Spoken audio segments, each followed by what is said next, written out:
আচ্ছা, প্রথম শব্দ হচ্ছে অ্যাবাউন্ড। অ্যাবাউন্ড এই পিকচার থেকে দেখলে দেখা যেতেছে একই জিনিস অনেক বেশি পরিমাণে আছে। মূলত এটা মিন করে প্রাচুর্য, exist in large numbers or amount. Main কথা অনেক বেশি আছে, এক্সিস্ট মানে থাকা, অর্থাৎ লার্জ নাম্বার অনেক বেশি পরিমাণে আছে, এটাই হচ্ছে অ্যাবাউন্ড। এই যে অ্যাবাউন্ড অর্থ হচ্ছে প্রচুর, উপচে পড়া। এটা মূলত ভার্ব, এটা হচ্ছে ভার্ব। এটা যদি ডেফিনেশন ইংলিশে বলার চেষ্টা করি সেটা হচ্ছে অ্যাবান্ডেন্ট অথবা প্লেন্টিফুল। প্লেন্টিফুল মানেও হচ্ছে প্রচুর প্রচুর, অ্যাবান্ডেন্ট মানেও প্রচুর, এক্সিস্টিং ইন লার্জ কোয়ান্টিটিস। ওকে, আচ্ছা যদি এক্সাম্পল দিই, the sea abounds with fish. Abounds with মানে কি, প্রচুর আছে ফিশের দ্বারা, মানে মাছ দ্বারা, সমুদ্রে প্রচুর মাছ রয়েছে। দ্য সি মানে হচ্ছে সমুদ্র। যদি আরেকটা এক্সাম্পল দেওয়ার চেষ্টা করি, the forest abounds in wild animals. Main কথা বন্য প্রাণীতে, বন্য প্রাণীতে ভরে গেছে। ফরেস্টটা মানে বনটি বন্য প্রাণীতে প্রাচুর্যপূর্ণ, বা বন্য প্রাণীর ফলে বনটা ভরে গেছে। সেকেন্ড ওয়ার্ড হচ্ছে অ্যামরফাস। অ্যামরফাস এখানে মর্ফ, এই মর্ফ শব্দের অর্থ হচ্ছে আকার। মর্ফ শব্দের অর্থ হচ্ছে আকার। আর আর এখানে যে ছোট্ট এ আছে, এই এটা অর্থ হচ্ছে নট। অতএব অ্যামরফাস এটা মিন হচ্ছে যার আকার নাই, এই মানে যেহেতু নট বা নাই, অতএব এমন একটা কিছু দেখো, এই জিনিসটাই কিন্তু কোনো ক্লিয়ার শেপ নাই, without clearly defined shape or form. Main কথা যার কোনো আকার নাই।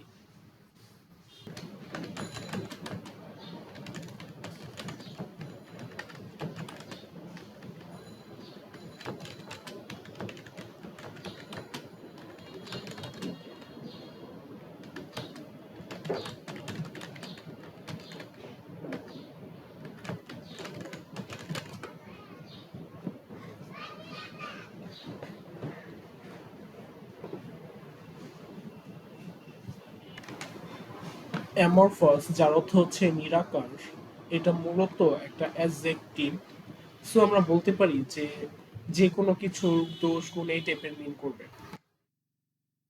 একটা এক্সাম্পল যদি বলি, দ্য আর্টিস্ট ডিজাইন, আর্টিস্ট বা শিল্পীর, শিল্পীর যে ডিজাইনটা ছিল, নকশাটা ছিল, সেটা ছিল অ্যামরফাস।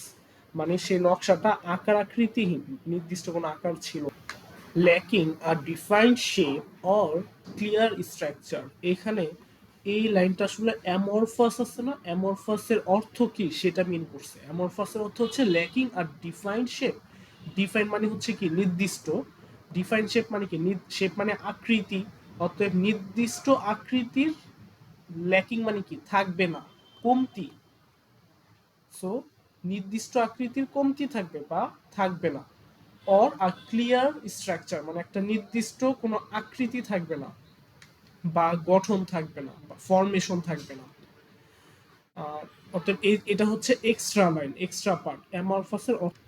এই এতটুকুকে যদি আমি বাদ দিই তাহলে যে লাইনটা দাঁড়ায়, the artist design was amorphous, giving it a mysterious and fluid quality.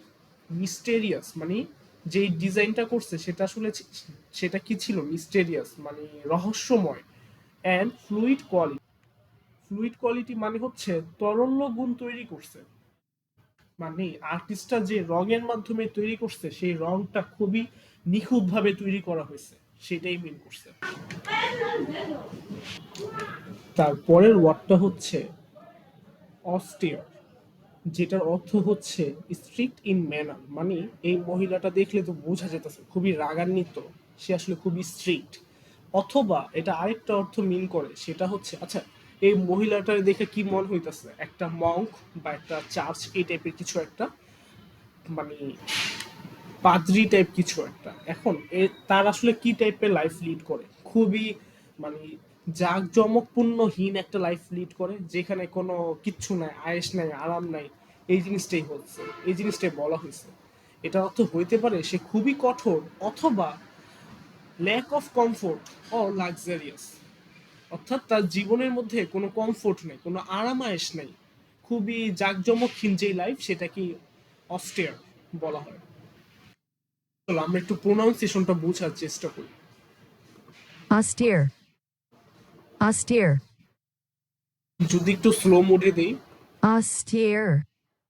অস্টেয়ার, আমি যতটুকু বুঝলাম সেটা অর্থ হচ্ছে এরকম, এ ইউ এস অস আর এরপর স্টিয়ার দিয়ে দিছে, অস্টিয়ার, মানে আর ই যেটা এটা বাদ দিয়ে দিছে, এটা সাইলেন্ট, অস্টিয়ার এই টাইপের কিছু একটা আসে।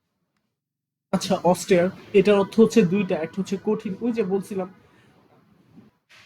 স্ট্রিক্ট ইন ম্যানার, আর একটা হচ্ছে অলংকারহীন, অর্থাৎ কি lack of luxurious or comfort এই টাইপের কিছু একটা।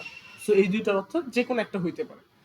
এখন ধরে নিলাম সে আসলে কঠিন বা তার ম্যানারটা খুবই কঠোর এই টাইপের কিছু মিন করতেছে, তাহলে একটা এক্সাম্পল দেওয়া যেতে পারে, হি ওয়াজ অস্টেয়ার ম্যান উইথ রিজিডলি পিউরিটানিক্যাল আউটলুক। এখানে রিজিডলি মানে হচ্ছে কঠোর, কঠোরভাবে, আউটলুক মানে হচ্ছে চেহারা বা বাহ্যিক যেটা দেখাইতেছে, পিউরিটানিক্যাল মানে হচ্ছে অর্থাৎ এখানে মিন করতেছে হি ওয়াজ অ্যান অস্টিয়ার ম্যান, মানে সে খুবই কঠোর একটা মানুষ ছিল, উইথ আ রিজিডলি পিউরিটানিক্যাল আউটলুক, মানে তার বাহ্যিক যে চেহারা সেই চেহারাটা আরো বেশি কঠোর রাখতো, এটাই মিন করছে। মানে এই প্রথম যে এতটুকু ছিল এটাকে আরো এক্সট্রা মডিফাই করা হচ্ছে এটার মাধ্যমে।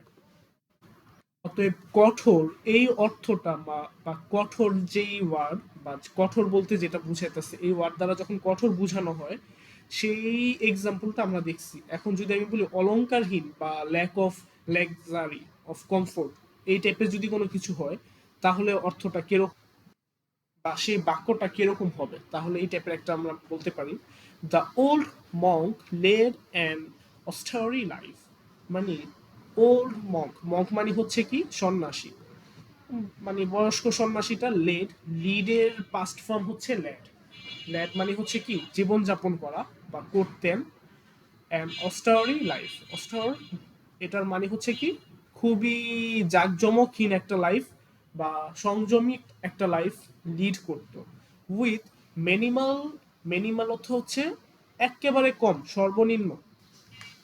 এখন ম্যানিমাল পসেশনস অ্যান্ড স্ট্রিক্ট ডিসিপ্লিন, পসেশন অর্থ হচ্ছে জিনিসপত্র, খুবই অল্প জিনিসপত্র, আর স্ট্রিক্ট মানে হচ্ছে কঠোর, ডিসিপ্লিন মানে তো শৃঙ্খলা, অতএব খুবই কঠোর, শৃঙ্খলা এবং কম জিনিসপত্রের মাধ্যমে সে আসলে তার লাইফটা লিড করতো। ফোকাসিং অন অনলি, মানে ফোকাসিং অনলি মানে সে শুধু ফোকাস করতো কিসের উপর, ফোকাস অন এটা আসলে অ্যাপ্রোপ্রিয়েট প্রিপোজিশন, ফোকাস অন, এখানে অনলিটা আসলে অ্যাডভার্ব আর কি। Focus on spiritual growth, spiritual মানে কি আধ্যাত্মিক, তাত্ত্বিক এইটা, মানে আধ্যাত্মিক মিন করা হয়, গ্রোথ মানে তো জানি উন্নতি। অতএব এই মঙ্কটা মূলত কি করত, মঙ্কটা মূলত ফোকাস করত তার আধ্যাত্মিক উন্নতির জন্য, আর কিছু না। আর সে কিরকম লাইফ লিড করতে এটা আসলে একটা বোনাস হিসাবে বলছে যে তার লাইফটা ছিল খুবই ডিসিপ্লিনের মধ্যে এবং খুবই কম জিনিসপাতির মধ্যে সে সন্তুষ্ট ছিল।